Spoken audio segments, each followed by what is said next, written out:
What is the question again that you want? Just to make that one phone call to find out from that consultant, to find out if that Half Moon Lake, the title deed, is really available. Okay, just one phone call, please. We have two versions here because earlier on we had a meeting with some of the managers, and they did a title search, and apparently it's not a complete search because it's only on a certain portion of the land. So the part that they searched on, it was clear. It was clear. But in another presentation, apparently it was shown that there is a mortgage on Half Moon Lake. So but he does know it, doesn't he? I mean, he is the chairman.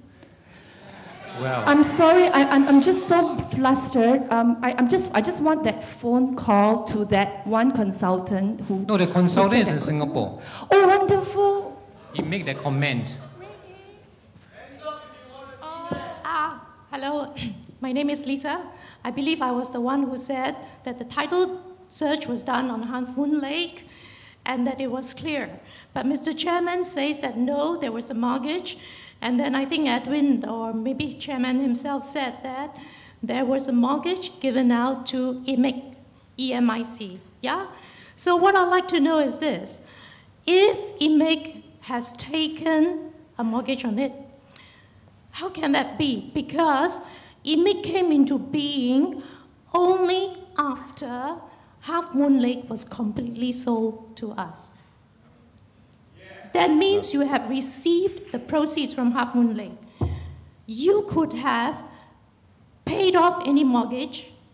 That means EMIC at that point in time was not even in existence. So if you have mortgaged it to EMIC, it is definitely after receiving all the funds from us. And you have received the funds from us, you could have redeemed any mortgage. You cannot tell me now that, hey, I took your 50 cents to buy you that ice cream, but on the way I saw a chocolate and I went to buy and eat it myself. That's not right.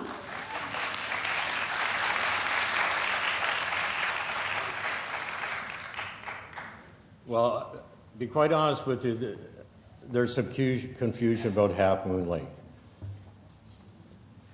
Because I was told today that somebody ran the title on it and it came back clear. And I said, that wasn't my understanding. I thought there was a mortgage on that property. And I don't know from who or when. I said, when I have time, I will get back to the people in Canada and ask them why there's confusion on Half Moon Lake, why the title apparently looks like it's clear, and why I think there's a mortgage on it. So I'll do that and give the information to Edwin, and Edwin can get back to you. If you'd give him your name, Edwin will be back to you. So. Okay, Mr. Hurst. Yeah. I think you've been insulting us all this while. In the past 1.5 hours. When are you going to stop insulting us? Well, my intention was You're not to insulting our intelligence. You come here and say that you don't know this, you don't know that, you got to go back and ask. You don't even know whether the title of properties that are in question, are they mortgaged or not mortgaged? You're basically insulting our intelligence. You want us to believe whatever you say, and you now are going to offer us a solution when you cannot even answer all our questions? I'm not apologizing for that. We don't need your apology, we just need our money back. Yeah. Dear, I'm not the expert on every piece and part of this company. If you're not the expert, then what have you been taking your so-called $250,000 a year? Well. So if you are not prepared to do anything, why are you here? You are here to insult our intelligence once again. I'm here to prepare to prepare present us the restructuring plan. as a lamb for slaughter once again? Absolutely not. Absolutely not. I'm very sincere. So you have not answered our questions. You have not given us satisfactory answers. That's fine. I don't have the answer to everything that happened to this Then company it's over not 5 fine. years. The fact that you are here, we want answers. That's fine. I can't give them to you. And I said I will get that information over to Edwin, and he will get that information to you. Mr. Hurst, my name is Ben Tan here. This evening's meeting was supposed to held at 6 p.m. I adhered to your instruction through that letter that is 6 p.m. sharp, only to come in here to understand and realize that the time has changed to 7 p.m. I'm not the only one to stand there like a sitting duck to wait for your arrival. I'm very, very sure all my fellow investors here were also inconvenienced. 6 o'clock was the time that we were informed, but 7 o'clock was the time they want to conduct the meeting. Is it fair to me? Is it fair to me? I apologize. I was told... Is it fair to me? And your lieutenant, even there, got the cheeks to call in the police to try to bail me out. I never called the police. I was told the meeting was at 7 o'clock. We had a meeting at 4 o'clock with all the advisors. My letter over there says it's 6 p.m.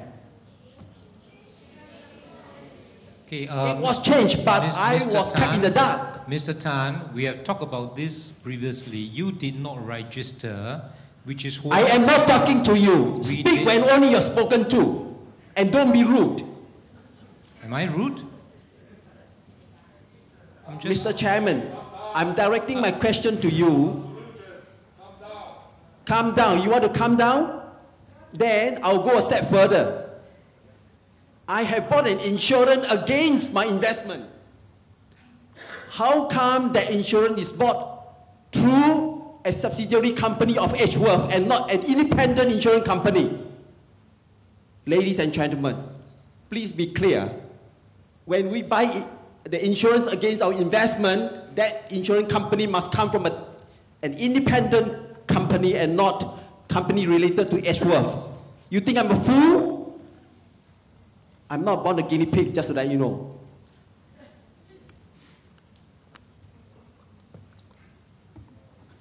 Thank you. Okay, we really... You want to say something? I'm sorry, go ahead. Mr. Hurst, earlier I just mentioned the incompleteness of your presentation. Now I'd like to mention a flaw in your presentation. Okay, based on your 3 reasons that you offered for the company's current predicament, the recession, the hostile takeover, and the new method of selling land. If you base on the byline, these things, the recession was in 2009. The law may have come in recently, but the second reason of the hostile takeover took at least a year. Despite all this, you still wrote to us sometime late last year and told us that the land, the Half Moon Lake, will be bought back and the other property will be also this year. Knowing what you know, you still wrote to us to tell us that the exit will be done this year. That is the flaw in your presentation.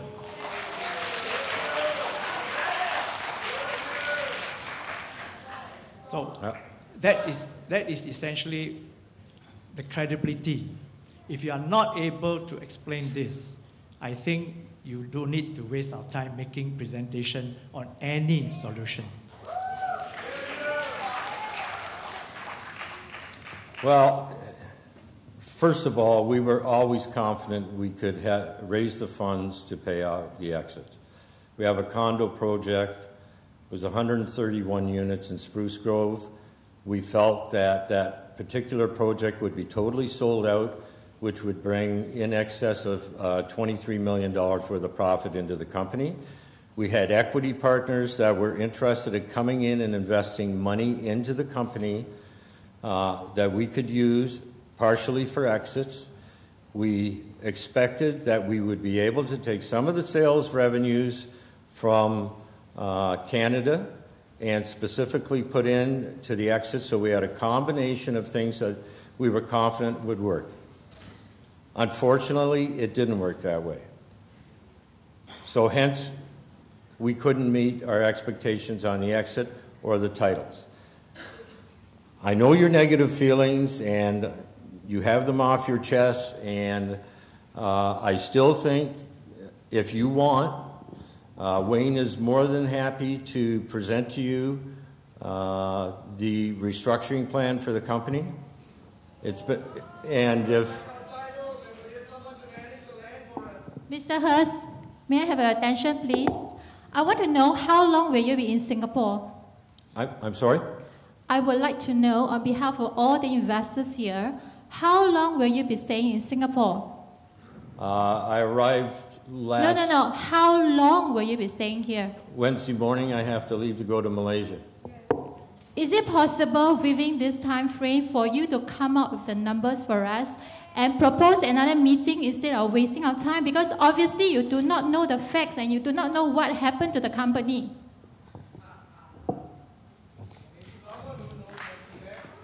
I will make the request to get the numbers over in your hand. And so you people, because you're going to have, I'm sure, lots of questions with regards to those numbers, that I'm going to have the financial head of the company answer those questions either in written response or in person. When will that be? That's Vaughn Minor. I would be happy to have him here, but Vaughn was slated to be at this meeting to handle the financial side, and he had an operation and they wouldn't let him fly. I can't do anything about that. I couldn't force him onto a plane. When will you have the report for us? Pardon me? So that we can have a more concrete meeting for your next proposal. I would be happy to request that information and give you time to have it in your hands. Yes, but when? Can you give us the timeline, please? Whenever Vaughn tells me he can have it. This is not a good reply, Mr. Hurst. You are taking us for a ride. Excuse me, with modern technology, your CFO cannot be here because of medical advice. Why don't we do a video conferencing here? Okay.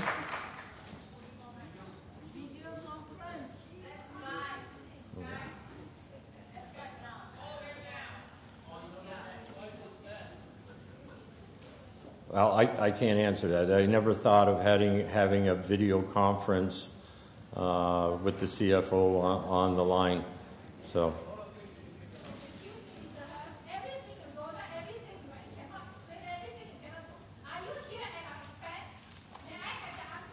No. Are you on your own expense? Not add to the company losses? Head office covers my expense. Well, listen, if you don't want to see the presentation that on the restructuring that Wayne has to understand what's being proposed, then there's no sense going on with this, and we won't present it. I think it's worthwhile. I think there's positive in there. I know you've got questions. The reality of it is that I know there's a lot of negative in the crowd tonight, if not all, but I'm going to have to put it on the line to you that if I go home from Asia and you tell me that you don't want to consider restructuring the company in any...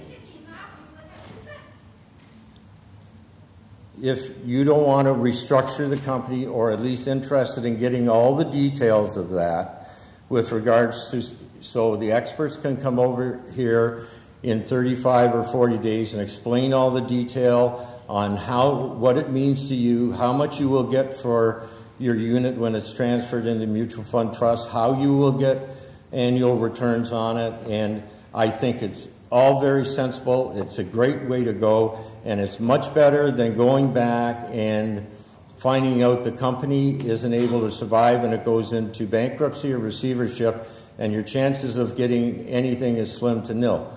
This is a solution. This will work. I'm positive I think you should at least let Wayne have the time to present this to you before you criticize it. So if you don't want to see it, tell me now and we won't present it, but I think you should take a look at what he has to present.